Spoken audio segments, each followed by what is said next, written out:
এবার আন্তর্জাতিক প্রসঙ্গ। যুক্তরাষ্ট্রের সঙ্গে রেসিপ্রোকাল ট্রেড ART চুক্তি স্বাক্ষর করেছে বাংলাদেশ। সোমবার 9 ফেব্রুয়ারি রাত 10টার দিকে বাংলাদেশের পক্ষে বাণিজ্য উপদেষ্টা শেখ বশিরউদ্দিন এবং যুক্তরাষ্ট্রের পক্ষে বাণিজ্য প্রতিনিধি জেমিসন গ্রিয়ার চুক্তিতে স্বাক্ষর করেন।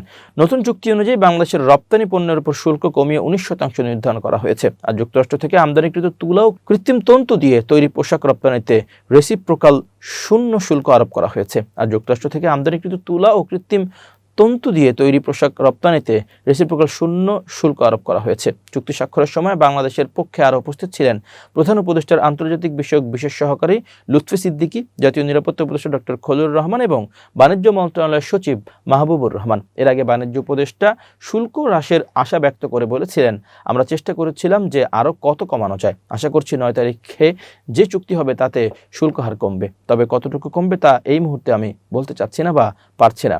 আমরা আলোচনার ভিত্তিতে তা দেখব।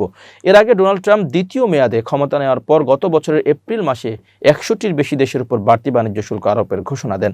যেসব দেশের সঙ্গে যুক্তরাষ্ট্রের বাণিজ্য ঘাটতি বেশি সেসব দেশই ছিল এই সিদ্ধান্তের মূল লক্ষ্য। বাংলাদেশের ক্ষেত্রে শুরুতে 37% শুল্ক ঘোষণা করা হলেও তা পরে কমিয়ে 35% নির্ধারণ করা হয়। এর আগে থেকেই বাংলাদেশি পণ্যের উপর গড়ে 15% শুল্ক ছিল, ফলে মোট শুল্কের হার গিয়ে দাঁড়ায় প্রায়।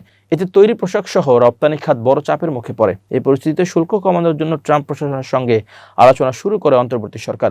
দীর্ঘ আলোচনার পর গত বছরের 7 আগস্ট থেকে বাড়তি শুল্ক কমিয়ে 20% নামানো হয়, অর্থাৎ মোট শুল্ক 50% থেকে কমে দাঁড়ায় 35%। তবে এর বিনিময়ে যুক্তরাষ্ট্র থেকে পণ্য আমদানি বাড়িয়ে বাণিজ্য ঘাটতি কমানোর শর্ত দেয় ওয়াশিংটন। বর্তমানে যুক্তরাষ্ট্রের সঙ্গে বাংলাদেশের বার্ষিক বাণিজ্যের পরিমাণ প্রায় 800 কোটি মার্কিন ডলার।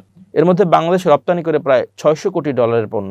বাণিজ্য ঘাটতি কমাতে এরই মধ্যে যুক্তরাষ্ট্র থেকে 5 বছরে 35 লাখ টন গম আমদানির চুক্তি করছে বাংলাদেশ।